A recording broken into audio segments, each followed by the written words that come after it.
This video contains lots of spoilers, you have been warned. It's been a month since the release of Baldur's Gate 3, with the last patch at the time of this video being patch 2. 1 month in which I played the game for about 150 hours, 100 of those together with a friend, during which we completed the game, and another 40 of those to reach Act 3 on my own save state after I already knew where to go and whatnot, and I've really got to get something off my chest. Man, this game has some clear issues. Now. Before everyone is getting the pitchfork out because their new favorite game is criticized, let me be clear about one thing. This is a great game, every CRPG player should play it, and everyone with a hint of interest can't go wrong with it. Nevertheless, some things actively do reduce the fun, and I'm extremely saddened about the state of a few of the points I'm going to mention. I repeat a final time, great game, you should have played it. To start it off, the game's design is extremely streamlined. Now, that can't be a bad thing, can it? Well, mostly not. Typically, CRPGs have a lot of issues, and most of them stop them from being accessible to a wider audience. This is not the case in this game. Even better, it's the exact opposite. Absolutely everyone can pick this game up, and stuff is going to work out. In fact, this was one of the main points of D&D 5th edition, making stuff easier to comprehend for a better game experience, especially for newcomers. But this also comes with a caveat, and for that, let's take a step back and focus on something more specific. When talking about streamlining, it's not always easy to focus on specific issues, because opening one jar of criticism is going to open the can of worms on the other spectrum in a never-ending fight between complexity, difficulty, accessibility and more. For this video, when I look at what we have, I like to think about these two words: depth and complexity. Depth is something akin to the amount of meaningful decisions that you, as a player, can take, and complexity is the amount of knowledge that you need to make an informed decision. But let's not dwell too much on that and look at a more practical example. Character creation. In Baldur's Gate 3, you can easily create your character. One part of that is the selection of race. In Dungeons & Dragons, if you pick an elf, you get +2 to the dexterity modifier. If you pick an half-elf, that's a +2 to the charisma modifier. In Baldur's Gate 3, that's gone. All the additional stat differences can be decided by you, the player. Wait, that sounds great, doesn't it? Yeah, on a basic spectrum, that is extremely nice. It allows you to play exactly the character you want without the feeling of missing out a potential necessary stat boost. Complexity has been removed to allow for more player freedom. With how accessible the Dungeons & Dragons 5th edition system is, and the generally streamlined gameplay, this is great, especially for new players who don't want to be overwhelmed with confusing attributes. But let's take this a step further. We have to choose a class after all. And here's where things get a little bit more spicy. For the sake of the demonstration, I'm going to pick a warlock. The screen doesn't tell me much of note. My character is supposedly bound to an all-powerful patron. I have 2 cantrip spells, and apparently I get warlock spell slots. I can then choose the spells, and more importantly, a warlock subclass, which also provides me with spells and a subclass feature. I can then go and choose a background for skill proficiencies.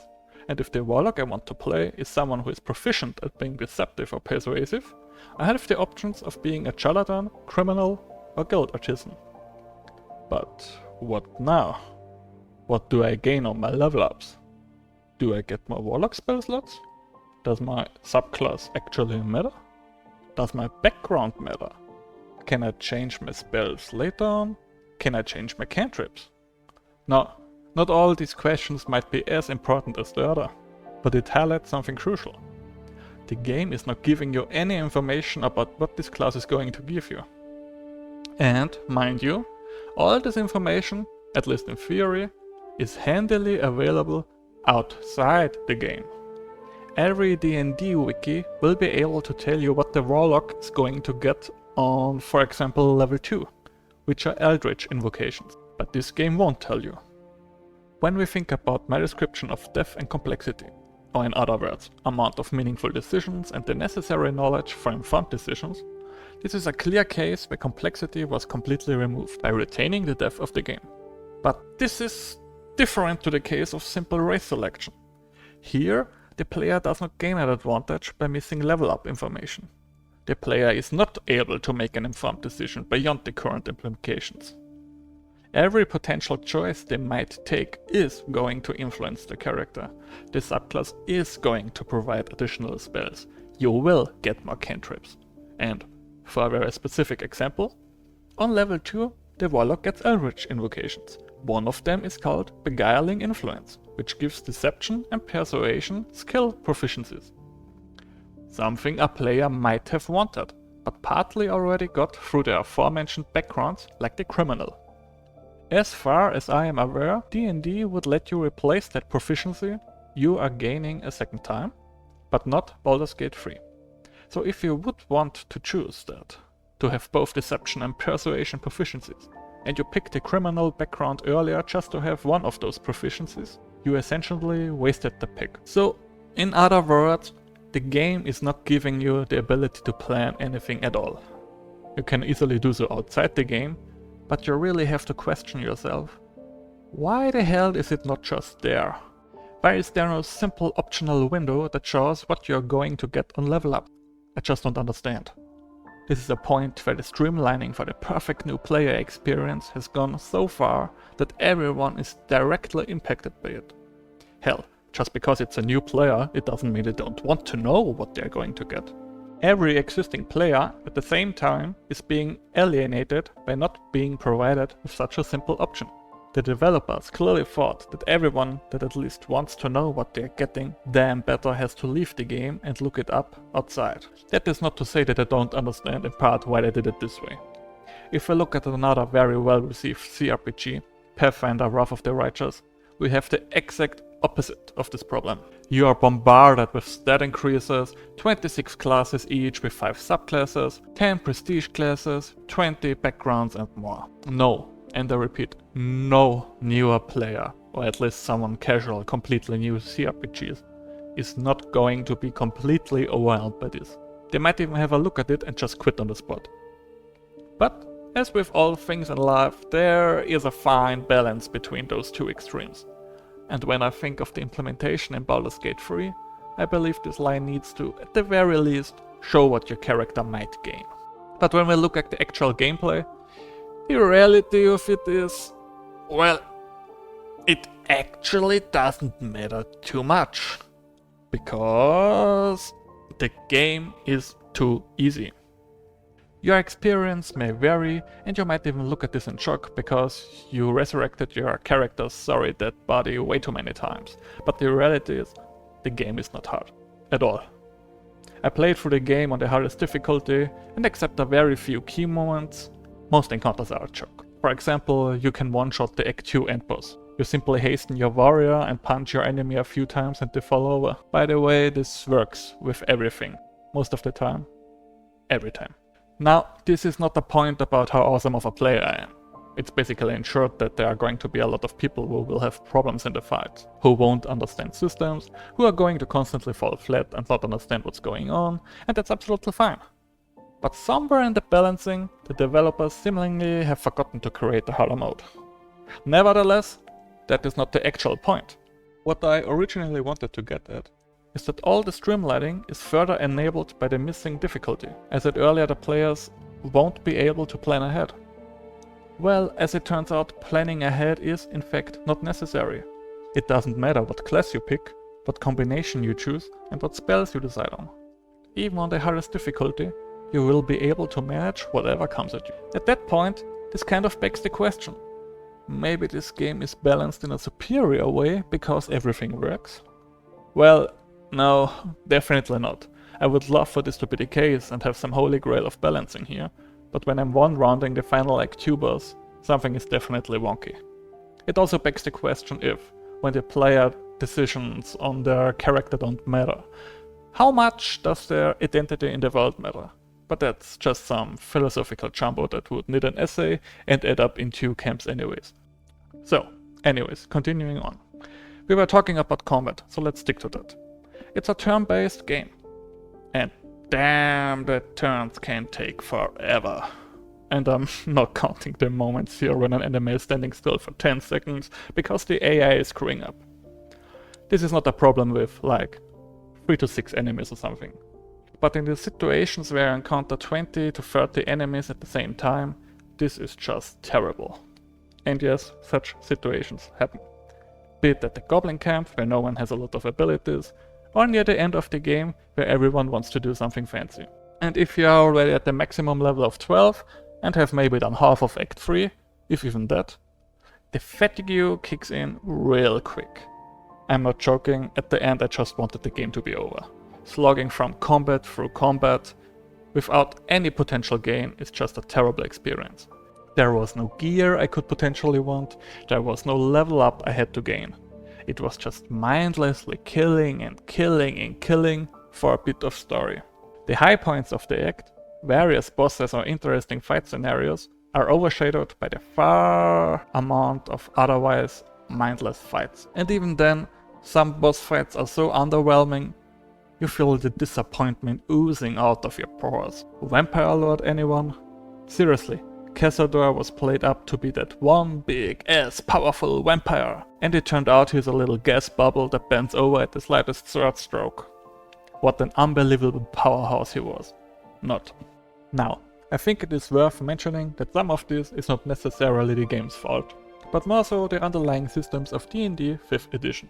I'm not very proficient with D&D myself, but seeing the limitations of the combat, the limitations in defining your character with a very sorry amount of feats, and the rather poor class fantasy in terms of fight capabilities compared to something like the Pathfinder games, I'm honestly still surprised that it captured me for as long as it did.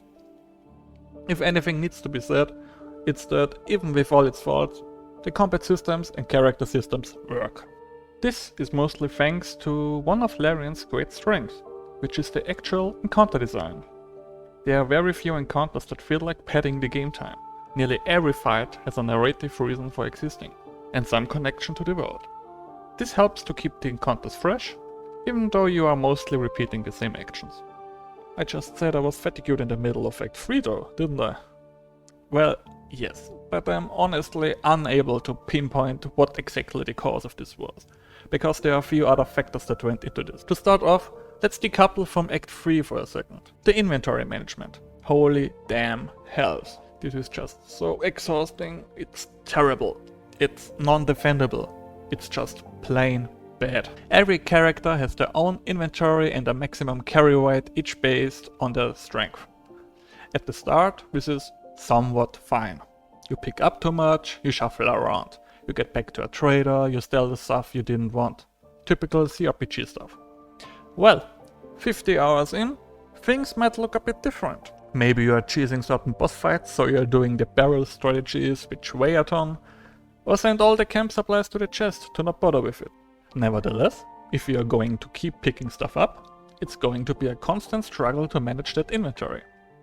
Especially since you are likely to use only one single character when running around, and there is no way to initially send all the items you opened to a certain character with a single click. There are other issues too. The sorting of items is bad, and the selling of items is tedious.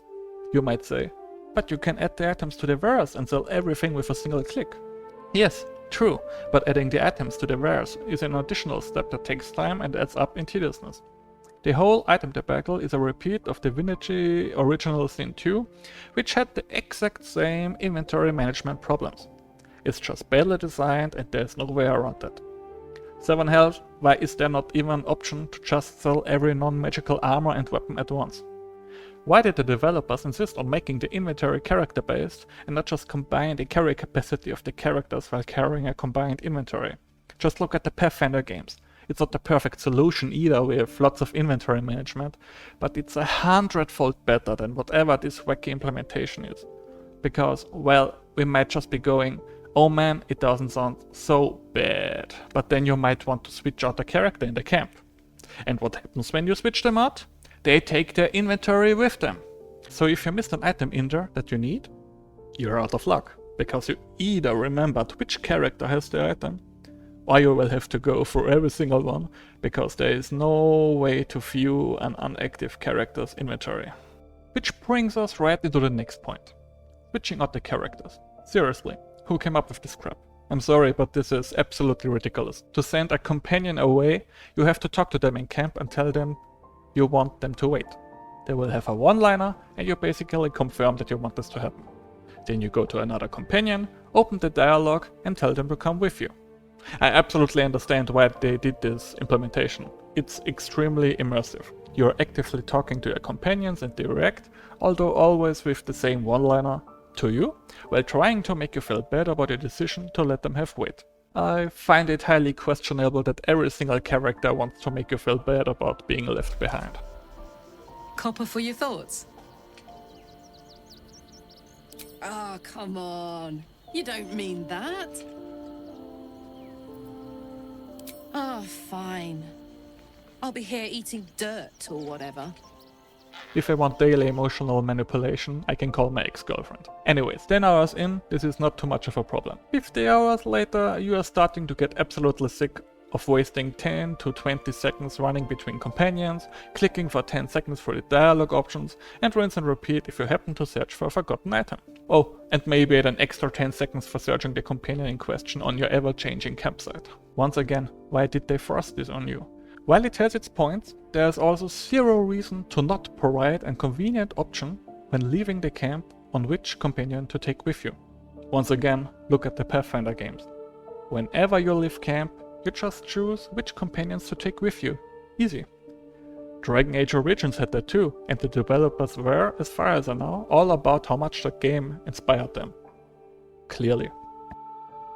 Also, can we take a short moment to acknowledge how there is no way to define which character is speaking in a cutscene? The game is choosing, at least I believe so, based on distance to the slain enemy or NPC, for example.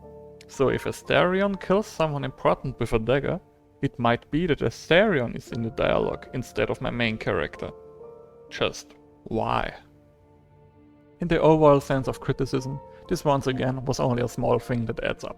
But continuing with the companions, we have to talk about the romance. As you might be aware, the companions all are, without fault, beastly, horny beavers that want to bite in your wooden logs with their 2 sharp vampire teeth. It's no joke when everyone is laughing about how fast they want to romance you. But let's leave that and just accept that everyone wants to get in your pants in Act 1. Remember when I said that the game is too easy? Well, a lot of smaller events are tied to long rests. In my playthrough, I wanted to romance Shadowheart. Turns out, I never triggered the romance in Act 1 because I maybe had rested 3 to 5 times in the whole of Act 1. Or, well, maybe I did trigger the romance, but I did not trigger necessary scenes because there were 0 romantic interactions in Act 2 and 3. So let's leave the romance aside for a second and focus on the long rest situation. What led the developers think that this is a good implementation for story events? Just think about it. I'm losing out on content because I'm, quote, too good, quote, reinforcing the idea that the intended gameplay experience and balance did not account for a subset of players, which I reckon, although I do not know for certain, is probably not too small in the CRPG niche. But even so, stick with that thought of losing out of content if you don't long rest enough. Say you're a new player. Maybe you didn't struggle too much and got into Act 2 without problems on the easiest difficulty. Well, chances are you missed some content from the long rest, like I missed the Shadowheart romance trigger. And you might be pissed about that as well. But you might also say what the obvious solution is. Just long rest often enough until you have exhausted everything before going into Act 2.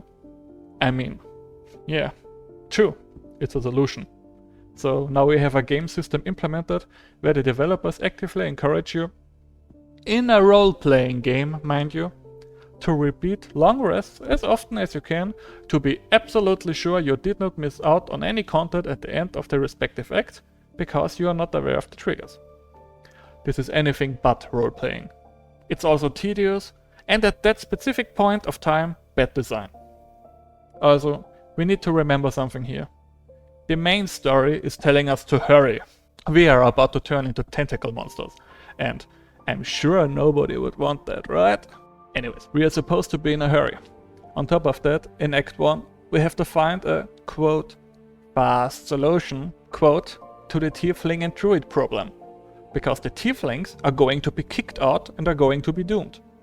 Now, in my poor uneducated brain, this would send me signals that a lot of long rests are not exactly preferable.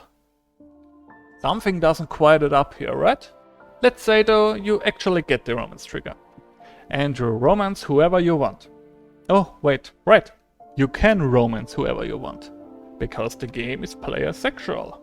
If you don't know what this means, the NPCs are going to be interested in you regardless of your gender. I despise player sexual characters. I never encountered a situation in a game where this was not in fact terrible. Everyone is flirting with you, every dialogue choice has the potential to get you into a romance with them, and, in my opinion, it takes away character depth. Not everyone on the world wants to sleep with everyone. That's fine. People have preferences. Don't make them some caricatures that only exist for the player to feel loved. Hell, Asterion, I feel, talks like a gay snobby stereotype. Why not make him gay? Well, for starters, that would probably be even more problematic, because it is such a stereotype.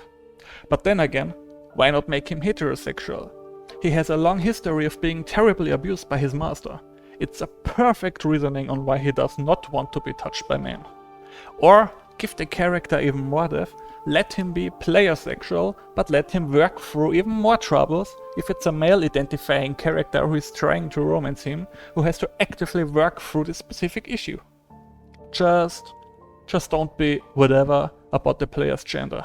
In the grand scheme of things, this isn't that big of a deal, and it's more missed opportunities on establishing characters. But then again, this exact problem leads to situations where Gale wants to show the player some magic and you go all, "Oh cool, the wizard wants to show me some magic, why not? We are friends!"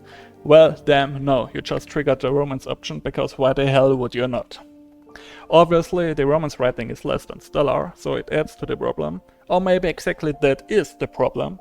But if everyone is a horny player sexual, it just reduces the characters, in my opinion at least, to player trophies open for conquering. And there is so much more they could be. Anyways, character interactions. Act 1 is full of them. Companions comment on stuff, nearly everything you do has a reaction, or at least you can talk to them and they comment on it. As soon as you enter Act 2, most of it is gone. The amount of interactions fall off the cliff, and I couldn't even remember if Act 3 had more than a handful of character interactions based on my actions that weren't camp specific.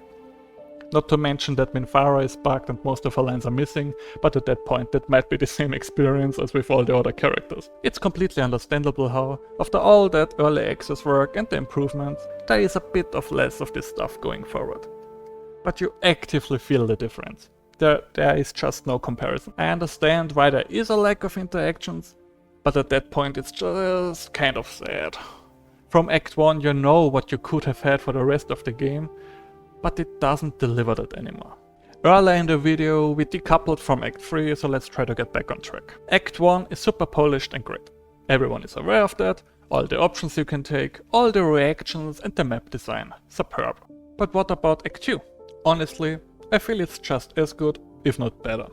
Well, probably not better due to its linearity and its job, which is tying everything together into the main storyline and the ability to open up into the more open Act 3 again. But for what it does, it works great. It's grim, it's dark, it's exciting and gripping, it's moody, and it's scary at times. You really feel that you're in a cursed land. But yeah, we have some issues to work through here too. First of all, the moon lantern. Everything in the game points towards the imprisoned pixie in the lantern and how it's the only thing keeping away the curse. So when you get your lantern, the pixie obviously wants out. And you have the option to do so. What are you going to do? Risk your one chance at repelling the curse, or playing good guy and releasing the fairy? Well, it's an RPG. So of course the stupid good reasoning to release the fey creature and risk your only means of survival is the better choice. Instead of carrying around a stupid lantern in your weapon hand, you now get a buff for all party members that works until long rest. And of course you get an item to just summon the fairy for another buff. Ah, good playthroughs, they are always so nice. Even more problematic though, or basically the main problem and only real problem I have with this act. The unclear necessity to go to Moonrise before doing the Shard Temple. Everyone in the game is telling us how Kefaric Form has all his minions gathering at Moonrise Towers. All the evil guys are there and we need to put a stop to them. Yeah, kind of sounds like endless territory. Especially when you can only go there with a moon lantern or so, right? Well, nah, not really. It's actually a fully interactable place where everyone is sort of friendly to you. You are even introduced to Kefaric in a cutscene there. but if you've played more than 3 games in your lifetime, you might have come up with certain expectations on how games usually work, and are not exactly fond of challenging those expectations, leading you to wander around, exploring everything but the end boss destination, preparing for the end boss destination, and on its way, find the Shard Temple, which also is a nice companion quest for Shadowheart. How great! We got to do this before the end boss tower. I'm sure everyone understands what I'm getting at here. At the end of the Shard Temple, you are being warned about continuing the quest and finishing up loose ends. The same you were warned like in Act 1, when transitioning to the Geik Mausoleum or the Underdark Lift.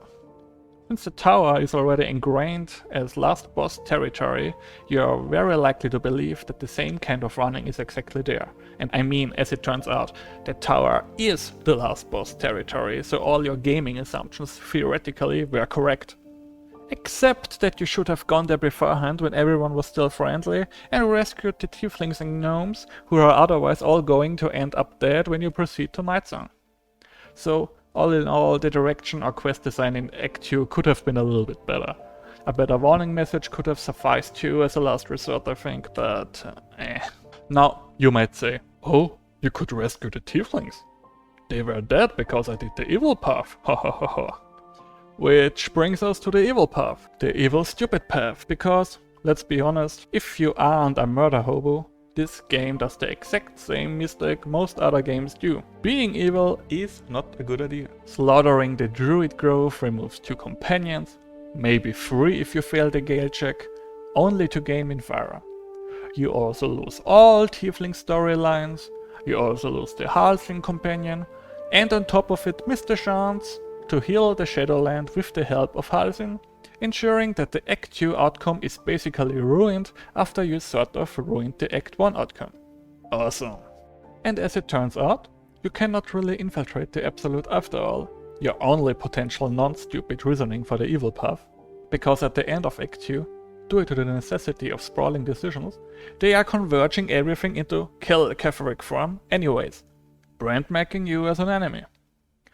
So in its essence, this is basically another entry on the list of I don't know how to write evil decision games. I suppose for some good evil I once again got to fire up Pathfinder Wrath of the Righteous and have my little Hell Knight gnome help me turn all my crusaders into obedient skeleton puppets while I become the mightiest lich on earth. So, the story has converged onto a single point and we are going into Act 3, Baldur's Gate itself. The Absolute, hidden in the city. The 2 netherstones, ripe for the taking. But we have to hurry, else the Elder Brain decides to turn everyone into mind flayers. Yeah, no, we are not in a hurry at all once again. This game, like many others, makes the mistake of juxtaposing 2 different ideas. A story that demands quick and swift actions, and a game designed around everything but that. Just remember the long rests in Act 1 I talked about earlier. Now though, the 2 netherstones are left with Orin, a maniac Harley Quinn butcher queen that likes to snap her own neck, and Grotesh, a 50-year-old looking someone with a Final Fantasy haircut who plays the role of political mastermind. As already established, you are in no hurry to find them, which already reduces the immediate threat.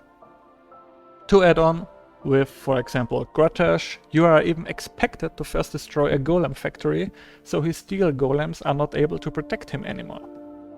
Beforehand though, you can just visit him and he offers you a plan to kill Orin because the 2 hate each other anyways. So, congratulations, you are finally in Baldur's Gate, and you can do whatever you want, for as long as you want, and maybe have a brainquake happening every once in a while, to which the Emperor tells you to hurry up! There are 100 NPCs roaming around, hundreds of rooms to visit, hundreds of small side stories to explore, hundreds of sources to potentially overwhelm you. Or, in short, it is sort of a repeat of Act 1 with a more condensed area, that being the city, and a bigger threat in exchange, that being the Elder Brain. The freedom to tackle problems is mostly back, the amount of characters is back, and the amount of quests is back. Only now the stakes have risen quite high and we definitely should not be running around looking for dead clown parts. Which is a gather quest, yes. And I won't lie, the amount of options is stifling. I felt the motivation leave my body as I did not know what to tackle first. Or rather, what I wanted to tackle first. The Act 2 end boss ended on such a high note, the entry to Baldur's Gate was a disappointment in comparison. The supposed rush of the story arc falls completely flat, and both Orin and Gortash had near zero development so far. Catharic Form's introduction at Moonrise Towers did more for his character than the whole Act 3 does for Orin and Gortash, who both are sadly too underdeveloped. It is hard to believe that Gortash is the manipulative mastermind that plays every upper city noble like a fool when he tells me of his plans to control the Elder Brain together right before his coronation, right before every noble of this city. Obviously not a single NPC is going to hear anything he is saying, so I guess we just go with the idea that every single noble is already tadpoled, and at the ending of the game the city has no nobles anymore since they transformed into Illithids. Or what about Orin, the manic pixie girl that replaces random NPCs and after some unnecessary questions transforms gruesomely in front of you, laughing and disappearing in a smoky cloud of blood? What an untouchable and fun Dungeon Master story character, I tell you. It's hard to take this seriously. I won't talk too much about all the bugs in Act 3, because they eventually are sure to be fixed, or at least I hope so. And I'm taking the smaller issues like wrong camera directions in talking scenes with humor. But the last boss, the Elder Brain, the Nether Brain. Everything around this boss is just so boring. You don't really have a connection to it. The story beat of the Emperor just abandoning you and going, "Oh, you freed that guy, guess I'm joining the Netherbrain, see ya," is absolutely ridiculous and feels way too forced. And, yeah, wait. On the topic of that story beat there, you know, before the last fight, the Netherbrain actually defies us, right? And we get sent back to the prison. The Emperor says something along the lines of, "You lost because you don't think like an Illithid. To defeat the brain, you need to become an Illithid." Mate, what the hell? You are an Illithid and you're lost too. Once again, some awkward story beat that makes zero sense at all, just to push the option of becoming an Illithid onto the player. You really don't want to think too much about the last 30 minutes of the game. So, yeah, the Netherbrain. What a terrible endpoint of the story. Everything that led up to it should promise you some epic final battle that decides the fate of mankind, but somehow it just totally falls flat at every possible corner, including the random red dragon that is being controlled on top of the brain that no one has ever seen before, or the single fight in the courtyard beforehand with way too many enemies that makes everything even more tedious when you want to reach the top. And the way to the top through the stairs with Nautiloid zoning off small areas that you simply avoid while shooting even more enemies as reinforcements. All of which introduces zero problems because a single fireball kills everything anyways, but it's more wasted time, so yay, I guess. In direct comparison, take Raphael, the devil that got his own Disney villain song. Not that his fight was anything too special with how easily it can be cheesed, but somehow they managed to make it feel epic. The music is awesome, the despair of hope beforehand makes you ever so slightly hope that Raphael doesn't meet you while you rob him, and the single 2 to 3 interactions you had beforehand in Act 1 and Act 2 established enough of his character and nature that you likely wanted to bash his smug face in. Respectfully, of course, because who knows how powerful he actually is. As it turns out, the dude got more hit points than the last boss with more adds as support, an additional mechanic in form of pillars, and an actual awesome boss music. Risky take of the day, Raphael is the actual end boss of the game because it feels like the dev team actually bothered with making the fight memorable and established him enough beforehand. Unlike that stupid brain that either insta-kills you in its last phase because you didn't think the falling explosion would take away the platform you were standing on, or doesn't do anything of note otherwise. Finally, the ending. Oh, how much I hate the ending. One invests 100 hours into this game, solving problems left and right, establishing connections with the companions and the citizens and whoever else, and the game gives you a short cutscene at the end with a short companion small talk. That's it. Nothing about the state of the world, all the people I helped or didn't help? Ah, dear listeners, don't worry, the developers gave a statement about the ending. One of the reasons why we trimmed the ending epilogues is because we were afraid the ending cinematics were becoming too long and would detract from the epicness of the experience. Excuse me, what? I invested 100 hours into an epic adventure, and I would very much like a satisfying conclusion to that epic adventure. You are actively detracting from the epicness of this experience by only showing me some random peasants who have zero connection to throwing the pitchforks into an elephant as an ending cutscene. Let's be real here, this is PR speak, and I'm extremely disappointed by it. I really don't know what to say. The ending is bad. Real bad. It's disappointing. It doesn't live up to the rest of the game. It doesn't conclude what I would want it to conclude, and it sours the whole experience because it's such a nothing burger. But yeah, still a great game, you should play it. See ya!